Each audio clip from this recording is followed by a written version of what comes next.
Olá, meu amigo, minha amiga, meu irmão, minha irmã, todos bem?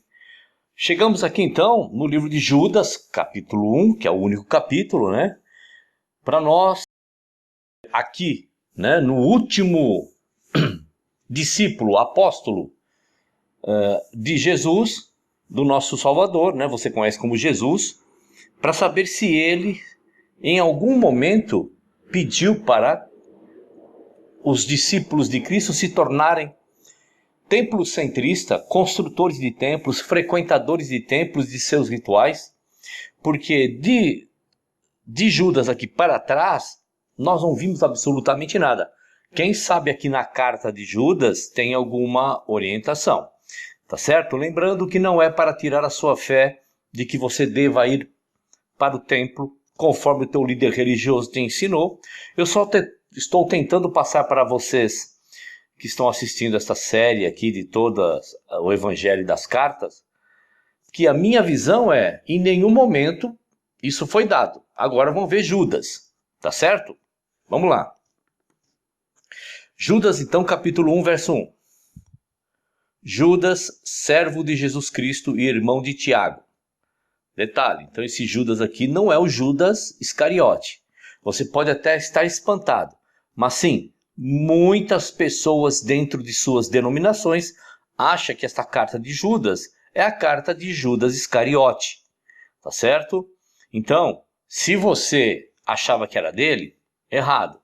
É Judas, irmão de Tiago, tá certo?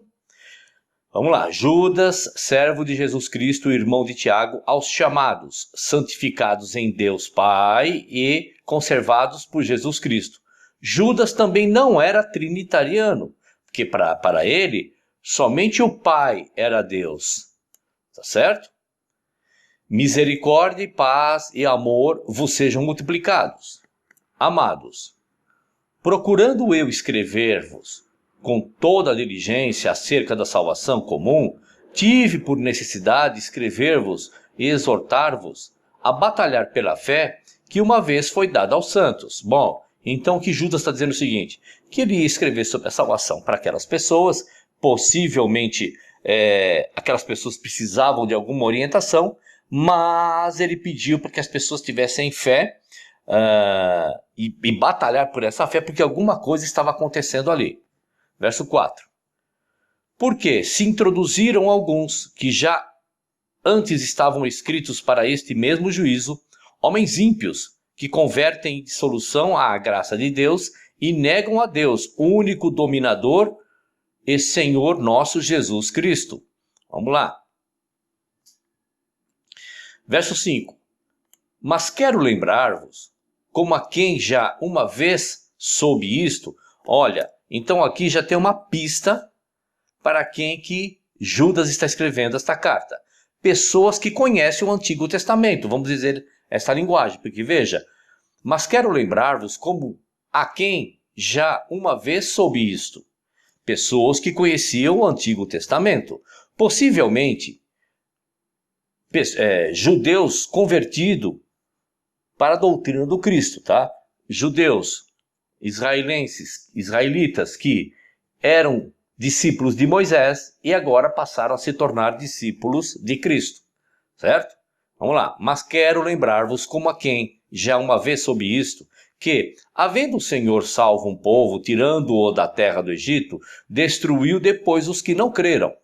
E aos anjos que não guardaram o seu principado, mas deixaram a sua própria habitação, reservou na escuridão e em prisões eternas até o juízo daquele grande dia. Olha, veja que Judas aqui está também dizendo que não existe demônio solto por aí. Não existe possessão demoníaca, não existe nada. Porque, olha só, e aos anjos que não guardaram o seu principado, mas deixaram a sua própria habitação, ou seja, aqui Judas está falando de um assunto que não é o momento aqui agora, eu não quero trazer aqui, tá certo? Mas, olha só o que o Criador fez com esses anjos. Reservou na escuridão. Está guardado lá. Está colocado em algum lugar. Para quê?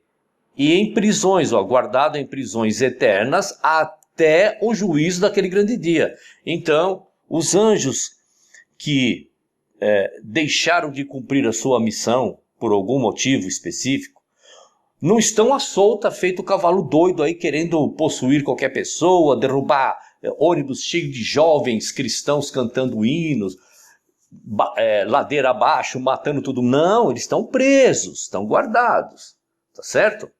Se você quiser mais informações sobre isso, olha o card aí. Dá uma olhada nesse card, que são uma série de 26 vídeos que fala sobre verdades que nunca vão te contar. Sobre demônio, possessão demoníaca, diabo, Satanás. Dá uma assistida depois aí nessa série, que vai ficar muito claro a respeito disso, que não tem demônio, não tem possessão demoníaca, nada disso ocorrendo nesse exato momento, tá certo? Vamos lá.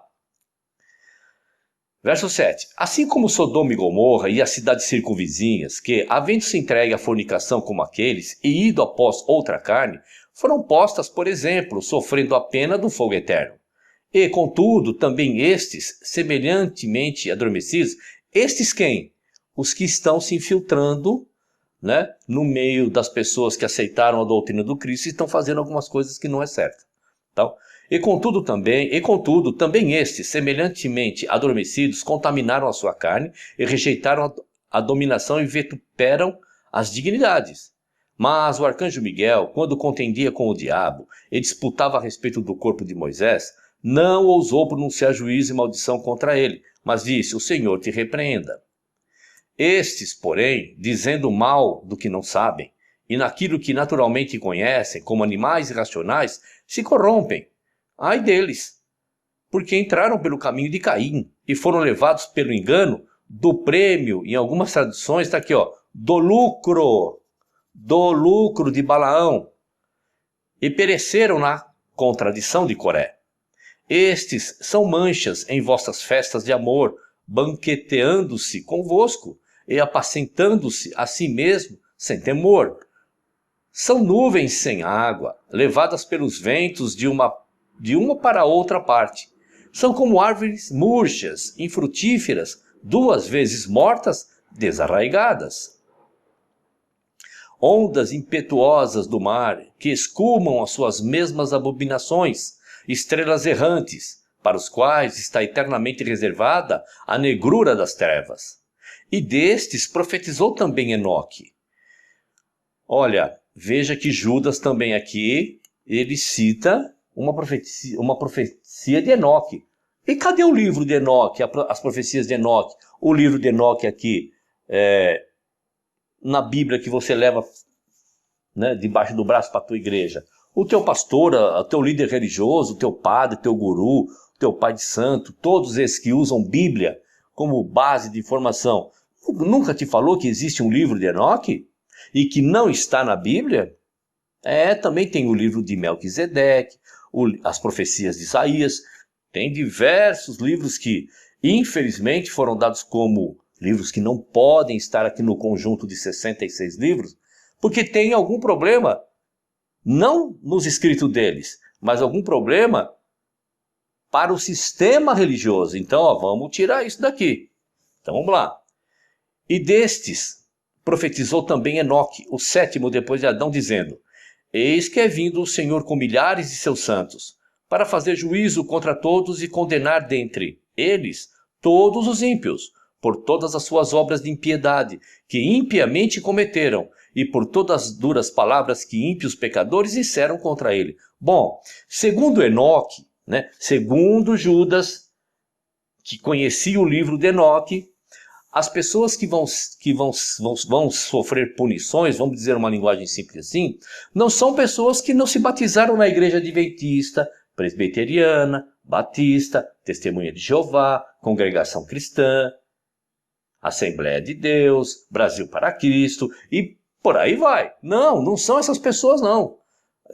Enoque não disse, pois as pessoas que não se filiaram a essas denominações, vamos lá, por todas as suas negligência de se fazer parte de igreja e ser membro e praticar as coisas lá dentro. É disso que ele está falando? Não, ele está falando, sabe do quê? Ímpio pessoa que não ama o seu semelhante, por todas as suas obras de impiedade, falta de amor ao semelhante, que impiamente, que é não praticando o amor ao seu semelhante, e por todas as duas palavras que ímpios, pessoas que não amaram o seu semelhante, pecadores disseram contra ele. Então veja que Judas também tinha claramente qual era o mandamento do nosso Salvador, né, do nosso Messias, do nosso Cristo, que o mundo conhece como Jesus. Um novo mandamento vos dou, que amem-se uns aos outros como eu vos amei. E assim o mundo vai conhecer, vai saber, vai identificar que vocês são os meus discípulos. Então Judas está dentro do parâmetro do mandamento que o nosso Cristo deixou para aqueles que querem ser seu seguidor, seu discípulo, tá certo? Estes são murmuradores, queixosos da sua sorte, andando segundo as suas concupiscências, e cuja boca diz coisas muito arrogantes, admirando as pessoas por causa do interesse. Mas vós, amados, lembrai-vos das palavras que vos foram preditas pelos apóstolos de nosso Senhor Jesus Cristo. Deixa para aqui, quais foram as palavras dos apóstolos? Você leu comigo o livro de Atos, o livro de Corinto, Efésios, Gálatas, as cartas de João, as cartas de Pedro. Qual foi então as palavras que eles deram? Certo? Vê como as coisas se encaixam, né? Então Judas pede para que quando esse tipo de coisas ruins acontecerem dentro ali da comunidade das pessoas que aceitaram a doutrina do Cristo, lembrar das palavras que foram ditas pelos apóstolos, né? Do Senhor Jesus Cristo, conforme está escrito aqui. Os quais vos diziam que nos últimos tempos haveria escarnecedores que andariam segundo as suas ímpias concupiscências, ganância, fazendo mal ao seu semelhante para ter lucro próprio.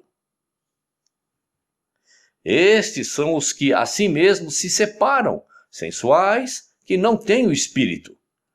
Mas vós, amados, edificando-vos a vós mesmos sobre a vossa santíssima fé, orando no Espírito Santo. Olha, os trinitarianos também pegam essa passagem aqui. Olha, tá vendo? O Espírito Santo é uma pessoa. Não é orando para o Espírito Santo, orando com o Espírito Santo. É orando no Espírito do Criador. Tá certo? Conservai-vos a vós mesmos no amor de Deus. Não é conservar-vos a vós mesmos na denominação que você faz parte. É no amor. Esperando a misericórdia de nosso Senhor Jesus Cristo para a vida eterna. Amor, misericórdia. Olha só. Claro, né?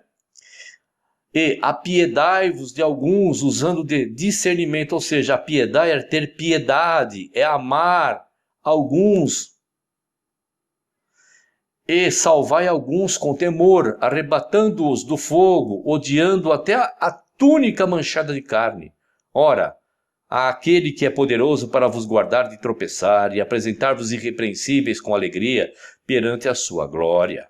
Ao único Deus sábio, Salvador nosso, seja glória e majestade, domínio e poder, agora e para todo sempre. Amém. Meus queridos, terminamos aqui então a série de cartas, né, dos apóstolos. Depois vai entrar em Apocalipse aqui. Eu já vou adiantar vocês, mas não vou falar agora. Deixa eu terminar aqui o fechamento de Judas aqui. Nós não vimos aqui em Judas, em nenhum momento, Judas pedindo para alguém construir templo, ou doar dinheiro para construir templo, ou frequentar templo, praticar, ser professor da escola sabatina dominical, ser aluno da escola sabatina dominical, fazer teologia para ser pastor. Não, você não viu isso aqui em lugar nenhum, aliás, das cartas. Mas vamos fechar Judas aqui. Então Judas também, lembre-se, hein? Porque ainda tem pessoas que acham que esse é o Judas Iscariote, hein? Judas, irmão de Tiago. Então Judas também, quando fala do amor, né, ao nosso semelhante, ele também está dentro da contextualização do novo mandamento que o Cristo nos deixou. Tá certo? E Apocalipse será um livro que eu não vou ler ele todo. Não vou ler. Por alguns motivos que eu vou dizer lá no vídeo. né? Se você quiser saber quais são os motivos, no próximo vídeo eu vou dar os motivos e vou ler algumas partes e vou fechar o livro de Apocalipse num vídeo só. Tá certo? Então legal que você veio até aqui. Espero que você tenha entendido todas as cartas, desde Atos até Judas, qual era o recado para todas as pessoas que eles estavam escrevendo, porque ficou claro, pelo menos para mim, em que em nenhum momento eles pedem para nos tornarmos templocentristas. Discípulo de Cristo, seguidor de Cristo, ama o seu semelhante como Cristo nos amou, e não construir um templo como Moisés mandou. Se você acha que você deve participar de templo, construir templo, que deram o apelido de igreja, né? O nome de igreja. Se você acha que você deve fazer isso, eu te dou a seguinte informação: você é seguidor de Moisés ou de qualquer outro líder, mas não do Cristo. Tá certo? Um abraço e até o próximo vídeo.